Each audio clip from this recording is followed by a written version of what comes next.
काय रे? आहे की नाही ढेकण मोहा? आपण लहानपणापासून आपल्या गावाचं, आपला तालुका कोणता आहे? बीड. जिल्हा सुद्धा बीड. आपल्या गावामध्ये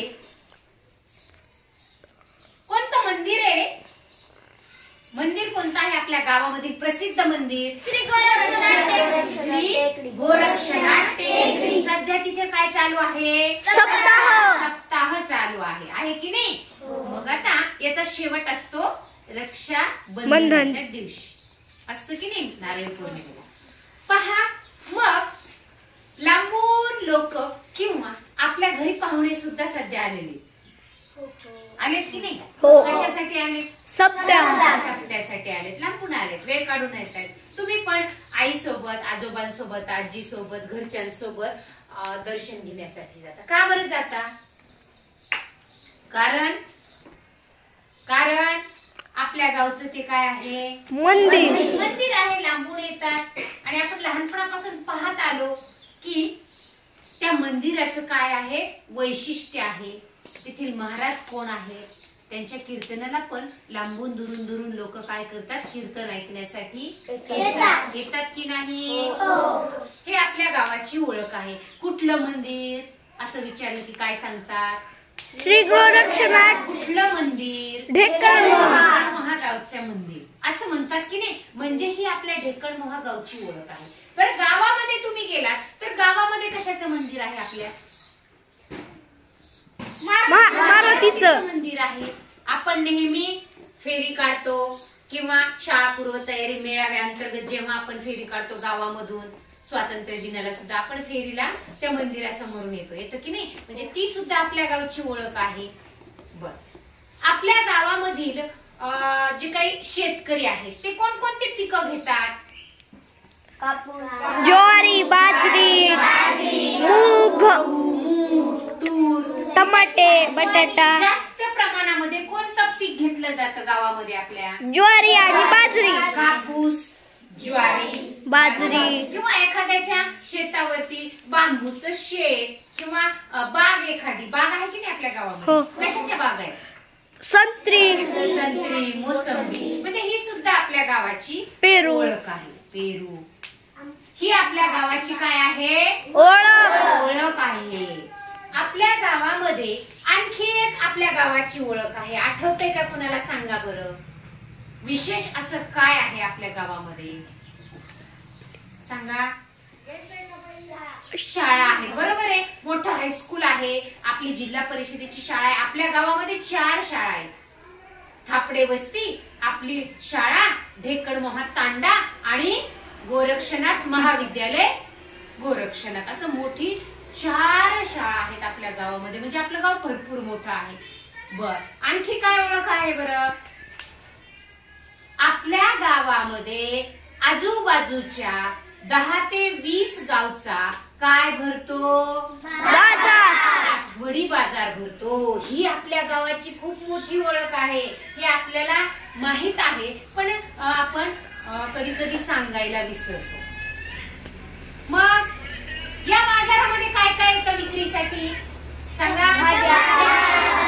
भाजीपाला येतो, फळे येतात, सांगा, धान्य येतं, मसाल्याचे पदार्थ येतात, खाऊचे पदार्थ येतात. आपण एकदा बाजाराला भेट द्यायला गेलो होतो की नाही? आपल्याला काय दिलं होतं त्या काकांनी? आपले व्हिडिओ, तुमचे व्हिडिओ पाहिले आणि काय दिलं होतं खायला? चिक्कू. पहा, म्हणजे तुमचे व्हिडिओ सगळेजण पाहतात आणि ते त्यांना आवडले आणि म्हणून तुम्हाला बक्षीस म्हणून त्यांनी काय दिलं होतं? चिक्कू खायला. बरोबर आहे की नाही? आणि मग ही आपल्या गावची ओळख आहे. अशी प्रत्येक गावची वेगळी ओळख असते. आपल्या गावामध्ये फक्त आपलेच त्या ठिकाणी विक्रेते येत नाही, तर आजूबाजूच्या परिसरातील पण येतात. भाज्या, फळं, मसाल्याचे पदार्थ, कपड्याची दुकानं, चपलाची दुकानं, आणखी वेगवेगळ्या खेळण्यांची दुकानं, अशी वेगवेगळी दुकानं येतात. म्हणून आपल्या गावाला कुठे चालला सहज विचारलं एखाद्या व्यक्तीला तर तो काय म्हणतो? मी कुठे चाललो? ढेकण मोहाला बाजारला चाललो म्हणतं की नाही? तुम्ही विचारता की नाही कुणाला एखाद्याला दिसल्यानंतर? विचारले तर आपल्या लक्षात येतं. आणखी आपल्या गावामध्ये काय ओळख आहे? आपल्या गावामध्ये काय आहे? आणखी हॉस्पिटल आहे. कुणाकुणाचे हॉस्पिटल आहेत? डॉक्टर खेडकर, डॉक्टर गोरे, आणखी Sai hospital, doctor Bhosale, doctor Suravase, doctor Bhosale, doctor Bhosale यांचे हॉस्पिटल आहेत आपल्या ढेकणगाव मध्ये. ही आपल्या गावाची ओळख आहे. म्हणजे आपल्याला आपल्या गावापासून एखादी गोष्ट जर आपल्याला घ्यायची असेल विकत तर आपल्याला दुसऱ्या गावाला जायची गरज पडत नाही. एवढं सगळं परिपूर्ण आपल्या गावामध्ये दुकानं आहेत, विक्रेते आहेत, हॉस्पिटल आहेत, शाळा आहेत, ग्रामपंचायत आहे आणि आणखी पण आहे बघा प्राथमिक आरोग्य केंद्र आहेत आपल्या गावामध्ये. हो आहे, डॉक्टर आहे.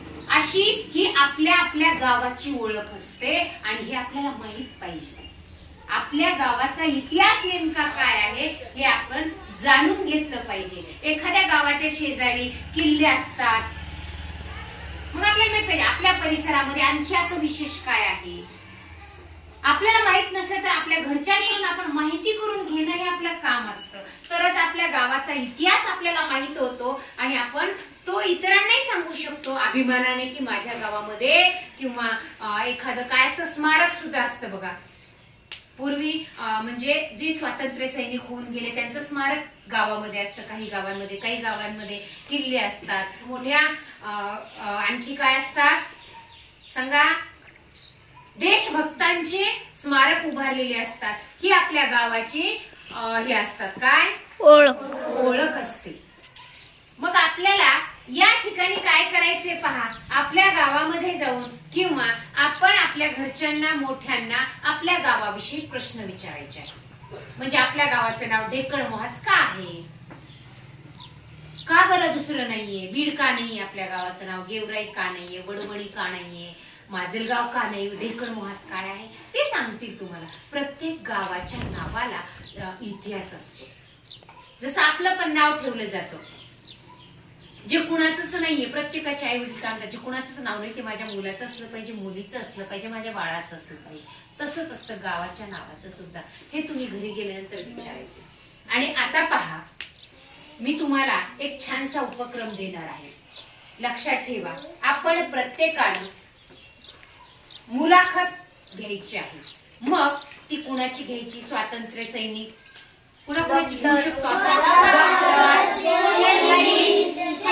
शेतकरी, दुकानदार, इंजिनियर, शिक्षक, सांगा पोस्टमन काका, फळवाले, भाजीवाले काका. हा, तुम्हाला वाटेल त्यांचे काय काय प्रश्न विचारणार तुम्ही त्यांना. तुमचे नाव, शिक्षण, तुम्हाला व्यवसायामध्ये आनंद मिळतो की नाही, हाच व्यवसाय किंवा हीच नोकरी का करावीशी वाटली, असे वेगवेगळे प्रश्न तुमच्या कल्पकतेला येतील असे प्रश्न तुम्ही विचारणार आहात आणि मुलाखत घेणार आहात. छान.